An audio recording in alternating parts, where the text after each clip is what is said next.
English with Caca. Ada yang tahu cara menyebutkan dua kata berikut ini?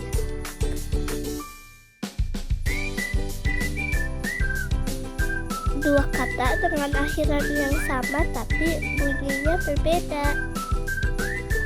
Adonan disebutnya dough. Batuk disebutnya cough. Let's try again. Dough, cough. Good job. See you on another video.